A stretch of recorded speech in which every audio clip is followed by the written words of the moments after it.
سن لے، بد مذہب کا کلپ غیر عالم کو سننا حرام حرام حرام، اور اگر دوسرے کو بھیجا اس نے اور وہ بھی غیر عالم ہے سامنے والا تو اس کو بھیجنا بھی حرام حرام حرام۔ میرا کام کیا ہے کہ میں اگر اس کا سڑا ہوا چہرہ دیکھوں تو اس کو وہیں دفاع کر دوں کہ بھاگ ادھر سے، تو کام فون میں گھس گیا، یوں کرے نہ کہ اس کو سنے کہ کیا کہتا ہے، یہ کیا کہتا ہے، وہ کیا کہتا ہے۔ اس میں تو مطلب گمراہ ہوتے دیر نہیں لگے گی، اور گمراہ نہیں بھی میں تب بھی سننا حرام ہے، یہ کیوں سنا؟ وہ کہتے ہیں جی حروف ابجد جس طرح بسم اللہ کے 786 ہیں، محمد کے 92 ہیں، اللہ کے 66 ہیں، اس طرح وہابی کے جو حروف ابجد ہیں وہ 24 ہیں۔ اس لیے آپ دیکھیں جو باپا جانی ہے نا الیاس قادری صاحب، وہ کبھی نہیں بولیں گے کہ 24 گھنٹے کی زندگی سنت کے مطابق گزاریں، وہ ہمیشہ کہتے ہیں ڈبل 12 گھنٹوں کی زندگی۔ اچھا، وہ ڈبل 12 صرف 12 کی نسبت کی وجہ سے نہیں کہہ رہے ہوتے، وہ 24 نمبر کو ہی اپنے لیے ایک ان لکی نمبر سمجھتے ہیں۔ ہاں، جس طرح امریکن جو ہے وہ 13 نمبر کو ان لکی سمجھتے ہیں، تو وہ ڈبل 12 بولیں گے۔ وہ کہتے ہیں جی گدھ کے جو حروف ابجد ہیں وہ بھی 24 ہیں اور وہابی کے بھی 24 ہیں۔ جس طرح گدھ جو ہے نا یہ گوشت خور ہے نا، وہابی ایمان خور ہے۔ تو ہم ان کے ساتھ ہیں، وہابی بھی ایمان خور ہیں، بریلوی بھی ایمان خور ہیں، دیوبندی بھی ایمان خور ہیں، شیعہ بھی ایمان خور ہیں، سوائے ان لوگوں کے جنہوں نے اپنی نسبت اس شخص کے ساتھ مضبوط کر لی ہے جس کی قبر مدینے میں ہے صلی اللہ علیہ وآلہ وسلم۔ جو بھی بابوں کے ساتھ لگ گیا ہوا ہے نا اور نبی علیہ السلام کی بات کو اس نے پس پش ڈال دیا ہے، وہ سب کے سب گدھے ہی ہیں، ایمان خور ہی ہیں۔ تو ہمارا سٹیٹس تو آپ کو کلیئر ہے کہ نہ میں وہابی، نہ میں بابی، میں ہوں مسلم علمی کتابی۔ ہاں، نہ ہم سو کالڈ وہابی ہیں اور نہ ہم بابوں کا دفاع کرنے والے بابی ہیں۔ ہم تو اللہ کے محبوب صلی اللہ علیہ وآلہ وسلم کی ختم نبوت کی برکت سے آپ کے ایک ادنا سے مجاہد ہیں جو چیخ چیخ کے آپ کو یہ بات سمجھانے کی کوشش کر رہے ہیں کہ مرنے سے پہلے اے مسلمان کر لے اس پہ غور، کتابوں کا خدا اور ہے، بابوں کا خدا اور۔ اگرچہ بابے بھی اسی خدا کو مانتے ہیں لیکن ان کوالٹیز کے ساتھ نہیں جو قرآن و سنت میں آئی ہیں۔ بعض لوگوں نے اس کے اوپر بھی اعتراض کیا، جی یہ آپ نے شعر کیسا کہہ دیا ہے، جی ساروں کا خدا ایک ہے۔ اور بھائی لٹریچر میں اسی طریقے سے بات ہوتی ہے، اور میں نے جب پہلی دفعہ یہ سلوگن بلند کیا تھا نا مجلس نمبر 100 میں، اس میں بھی میں نے کلیئر کیا تھا کہ آپ تو کہہ رہے ہیں کہ سارے فرقوں کا ایک خدا ہے، میں تو کہتا ہوں کہ ہندو، کرسچنز، جیوز، بدھسٹ سب کا ہی ایک خدا ہے۔ لیکن جب ہم انہیں سمجھائیں گے تو انہیں بتائیں گے کہ بھائی ایک وہ خدا ہے جو کتابوں میں آیا ہے اور ایک وہ ہے جو تمہارے بابوں نے بتایا، کوالٹیز کے پوائنٹ آف ویو سے۔ پھر بھی اگر کسی کو سمجھ نہ آئے تو انہیں پھر اعلیٰ حضرت کی ہی زبان سمجھ آتی ہے۔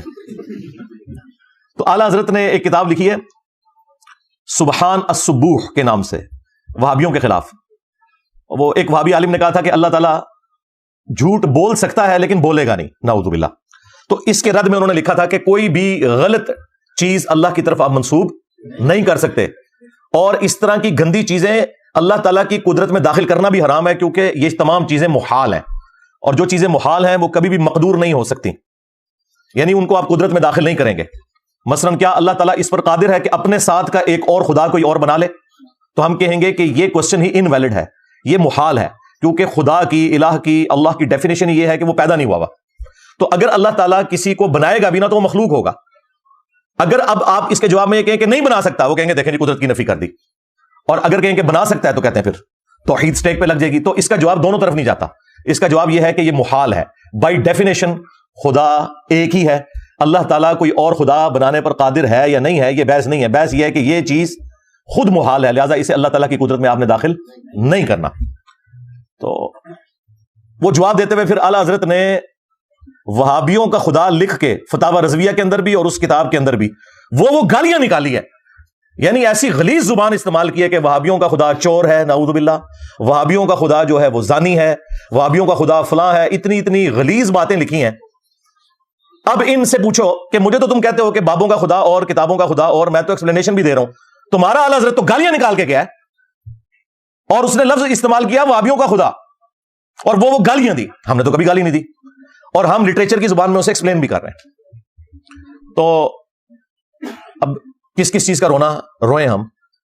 یہ 2-4 دن پہلے وہ باپا جانی کا ایک کلپ وہ دوبارہ سے میری نظروں سے گزرا، کسی نے اپلوڈ کیا ہوا تھا، تو اس سے مجھے کلک ہوا، میں نے کہا چلیں اس اتوار کو میں اس ٹاپک کو بھی ایڈریس کرتا ہوں۔ اس میں وہ یہ کہہ رہے تھے کہ بد مذہب جو ہے نا، بد مذہب یعنی بد مذہب سے مراد ہے ادر دین بریلوی، اس کا کلپ سننا حرام حرام اور سخت حرام ہے۔ یہ کان کھول کے سن لے، بد مذہب کا کلپ غیر عالم کو سننا حرام حرام حرام، اور اگر دوسرے کو بھیجا اس نے اور وہ بھی غیر عالم ہے سامنے والا تو اس کو بھیجنا بھی حرام حرام حرام۔ میرا کام کیا ہے کہ میں اگر اس کا سڑا ہوا چہرہ دیکھوں تو اس کو وہیں دفاع کر دوں کہ بھاگ ادھر سے، تو کام فون میں گھس گیا، یوں کرے نہ کہ اس کو سنے کہ یار کیا کہتا ہے، یہ کیا کہتا ہے، وہ کیا کہتا ہے۔ اس میں تو مطلب گمراہ ہوتے دیر نہیں لگے گی, اور گمراہ نہیں بھی میں تب بھی سننا حرام ہے. تو کیوں سنا؟ کان بہرے ہونے چاہیے. یہ جہاں جہاں سن رہے ہیں اب تک اگر ایسا دھندا کیا نا, آپ نے کسی بد مذہب کا کلپ سنا ہے اور فارورڈ کیا, اس سے توبہ کریں. جن جن کو بھیجا ان کو اپنی توبہ پر مطلع کرنا ہوگا اور ان سے بھی توبہ کا مطالبہ کریں. توبہ واجب ہوگی ان پر, بالکل واجب ہے توبہ. اور پھر اس پہ انہوں نے اکتفا نہیں کیا, وہ کہتے ہیں کہ اگر میرے موبائل میں اس قسم کا کوئی کلپ آ جائے تو یہ میرا کام ہے کہ میں اگر اس کا سڑا ہوا چہرہ دیکھوں. کس کا سڑا ہوا چہرہ؟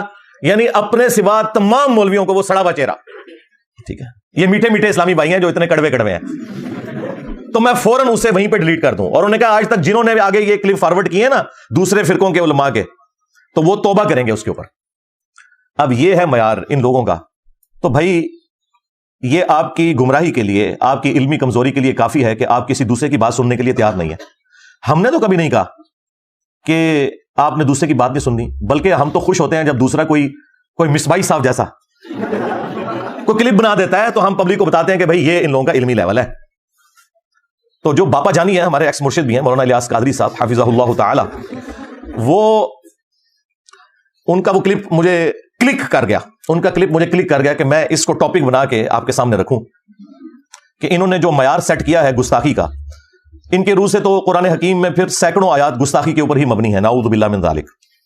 حالانکہ وہ آیات اس لیے نازل نہیں ہوئی ہیں کہ ان کو بنیاد بنا کر کوئی شخص گستاخی کرے. بیسیکلی یہ تمام آیات جن میں اللہ تعالیٰ نے اپنے پیغمبر کے ساتھ صلی اللہ علیہ وآلہ وسلم سخت انداز میں گفتگو کی ہے, یہ آیات یہ جسٹیفائی کرتی ہیں کہ یہ کتاب نبی صلی اللہ علیہ وآلہ وسلم نے خود نہیں لکھی, ورنہ جس لہجے میں وہ گفتگو ہے, کوئی شخص اگر اس کتاب کا رائٹر خود ہے تو وہ اپنے بارے میں اس طرح کی بات نہیں لکھ سکتا.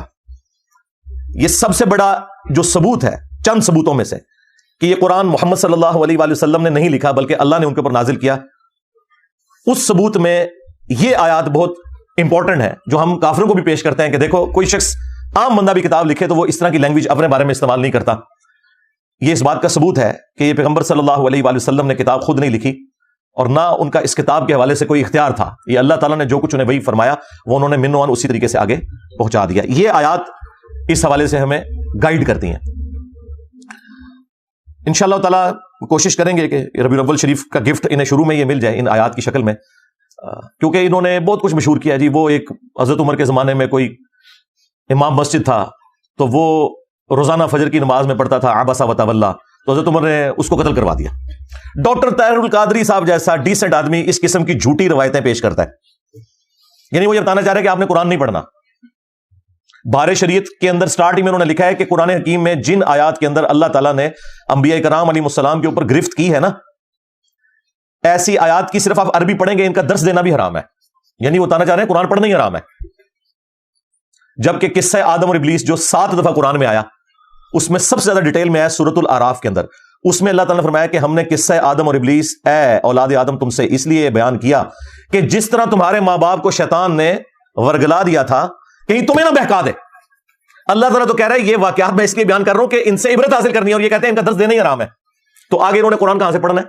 ہم تو ہمارے آلموسٹ 15 سال سے ربیع الاول کے جو پروگرام ہوتے ہیں ان میں ہم اللہ کے محبوب سید الاولین والآخرین شفیع المذنبین رحمت للعالمین سیدنا و مولانا امام اعظم محمد رسول اللہ صلی اللہ علیہ وآلہ وسلم کے فضائل معجزات کے حوالے سے ڈسکشن کرتے آ رہے ہیں. لیکن ایک ٹاپک ربیع الاول کے موقع کے اوپر ضرور ایڈریس ہونا چاہیے, اور وہ ہے قرآن حکیم میں جو آیات اسپیسیفکلی نبی صلی اللہ علیہ وآلہ وسلم سے متعلق ہیں اور وہ اس ٹاپک کے انڈر آتی ہیں کہ جسے ڈسکس کرنا ہمارا ایک خاص مکتب فکر اسے گستاخی سمجھتا ہے. تو ان آیات کو ایک جگہ کسی ایک ویڈیو میں ڈسکس کیا جائے. ویسے تو میں مختلف ویڈیوز میں ڈسکس کرتا رہتا ہوں, لیکن ربیع الاول کے موقع کے اوپر اس طرح کی جو کریٹیکل آیات ہیں انہیں ایک جگہ جمع کر دیا جائے. کل انشاءاللہ یکم ربیع الاول 1445 ہجری ہوگا بمطابق 18 ستمبر 2023, اور کل انشاءاللہ تعالی دن بھی منڈے کا ہوگا, اور ہمارا یہ پبلک سیشن نمبر بھی 112 ہے. لہٰذا میں نے نیت کی ہے کہ 12 آیات قرآن حکیم سے کور کی جائیں 12ویں شریف کی نسبت سے انشاءاللہ تعالی. ہاں جی, پہلی آیت جو ہے وہ سورہ یونس سے انشاءاللہ تعالی ہم ڈسکس کریں گے. سورت نمبر 10 ہے اور آیت نمبر ہے اس کی 15 اور 16, جو ان کی نظر میں تو شاید گستاخانہ ہو لیکن یہ عقائد کلیئر کرتی ہے.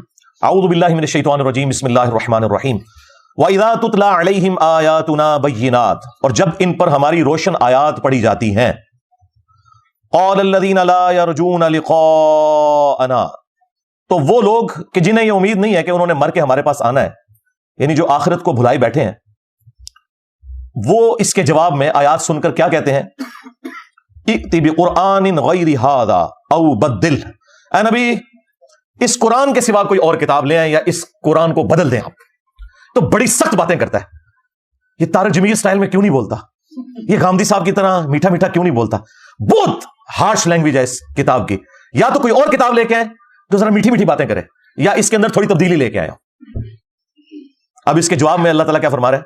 قُلْ مَا يَكُونُ لِي أَنْ أُبَدِّلَهُ مِنْ تِلْقَاءِ نَفْسِي، اے نبی تم فرماؤ کہ مجھے تو اس بات کا اختیار ہی نہیں کہ میں اپنی مرضی سے اس کتاب میں کوئی تبدیلی کر سکوں۔ ان اتبع الا ما یوحى الی، میں تو خود پیروی کرنے والا ہوں جو میری طرف اللہ وحی کرتا ہے۔ ہوں تسی لکھ کہندے رہو کہ بزرگاں تو قلم اٹھ گیا ہے، اللہ اکبر۔ اگر یہ نبی کا سٹیٹس ہے تو باب شاہی کوئی نہیں، بس ہر آیت کے بعد نا آپ لگا لیا کریں باب شاہی کوئی نہیں۔ جب نبی الاسلام کا سٹیٹس یہ ہے سرکار، تو باقی لوگ کس تکبر کے اندر مبتلا ہے کہ وہ کہتے ہیں شیخ عبد القادر جیلانی نے جناب روح کھولی۔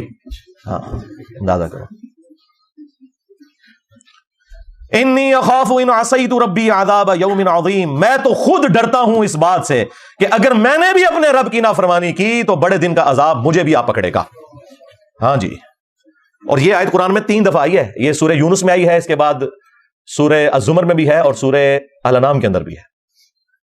میرے خیال ہے نبی الاسلام کو اگر آپ سینٹرڈ کرتے ہوئے قرآن پڑھ لینا جو ڈائریکٹلی اللہ تعالیٰ نے نبی الاسلام کو خطاب کیا تو آپ کے عقائد بالکل کلیئر ہو جائیں گے۔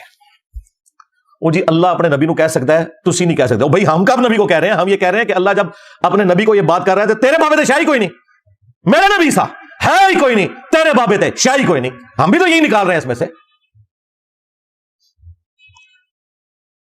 قُلْ لَوْ شَاءَ اللَّهُ مَا تَلَوْتُهُ عَلَيْكُمْ، اے نبی تم فرماؤ کہ اگر اللہ ہی چاہتا نا تو میں کبھی بھی یہ قرآن تم پر تلاوت نہ کرتا۔ وَلَا أَدْرَاكُمْ بِهِ، اور نہ اس کتاب سے متعلق تمہیں میں کوئی خبردار کرتا۔ فَقَدْ لَبِثْتُ فِيكُمْ عُمُرًا، تو دیکھو میں نے اپنی عمر کا ایک اچھا خاصا حصہ تم میں گزارا ہے، من قبل، اس قرآن کے نزول سے پہلے۔ افلا تعقلون، کیا تمہیں عقل نہیں ہے؟ یعنی میری اعلان نبوت سے پہلے کی 40 سال کی زندگی اس کے اوپر گواہ ہے کہ میں نے کسی بھی شاعر کی شاگردگی نہیں کی، کسی فلاسفر کے پاس بیٹھا نہیں ہوں، اور اچانک میرے اوپر یہ کلام نازل ہوا ہے جس نے بڑے بڑے شعراء کو مجبور کیا کہ وہ اپنا کلام پھاڑ دیں، اور میرا کردار اس کے اوپر گواہ ہے کہ میں نے کبھی جھوٹ نہیں بولا۔ تو میں یہ کیسے کہہ سکتا ہوں کہ میں اللہ کا پیغمبر ہوں؟ تو یہ بات میں کوئی جھوٹا کلیم کر رہا ہوں؟ یقیناً میری طرف وہی آئی ہے تو جب ہی میں یہ بات کر رہا ہوں۔ نبی الاسلام کی اعلان نبوت سے پہلے کی زندگی کو بھی اللہ تعالیٰ نے کفار مکہ سے صادق اور امین کہہ کے منوایا، اور پھر آپ کی زندگی ایک کھلی کتاب کی طرح تھی، لوگ جج کر سکتے تھے کہ نبی الاسلام کی زندگی میں کبھی کوئی ایسا معاملہ نہیں رہا کہ جس کی بنیاد کے اوپر کوئی یہ کلیم کرے کہ نبی الاسلام نے یہ ایکسپرٹیز حاصل کر لی ہے۔ نہیں، وہ تو سورۃ العنکبوت میں آیا کہ اس قرآن کے نزول سے پہلے نہ تو آپ کتاب سے کوئی چیز پڑھ سکتے تھے، نہ اپنے دائیں ہاتھ سے لکھ سکتے تھے۔ اگر ایسا ہوتا تو یہ بات کافروں کو شک میں مبتلا کر دیتی کہ یہ کتاب آپ نے خود گھڑ لی ہے۔ یہ نبی الاسلام کا معجزہ تھا کہ آپ لکھنا پڑھنا نہیں جانتے تھے، ورنہ تو لوگ اعتراض کر سکتے تھے۔ تو یہ آیات الحمدللہ بالکل عقیدہ کلیئر کرتی ہیں کہ یہ کتاب نبی الاسلام نے خود نہیں لکھی، ورنہ اس طریقے سے گفتگو نہ ہوتی۔ دوسری آیت سورۃ القصص، سورۃ نمبر 28، آیت نمبر 86، وَمَا كُنْتَ تَرْجُو أَن يُلْقَى إِلَيْكَ الْكِتَابُ، اور اے نبی تمہیں تو کوئی امید بھی نہیں تھی کہ تمہاری طرف کوئی کتاب نازل ہوگی۔ یعنی نبی الاسلام اگرچہ پیدائش سے لے کر وفات تک اللہ کے حصار کے اندر تھے، گناہوں سے محفوظ تھے، لیکن جب تک نبی مبعوث نہیں ہوتا نا اسے خود بھی نہیں پتا ہوتا کہ وہ اللہ کا پیغمبر ہے۔ تمہیں تو کوئی امید ہی نہیں تھی کہ تمہاری طرف کتاب نازل ہوگی، الا رحمتا من ربک، سوائے اس کے کہ یہ تیرے رب کی رحمت ہے تیرے اوپر۔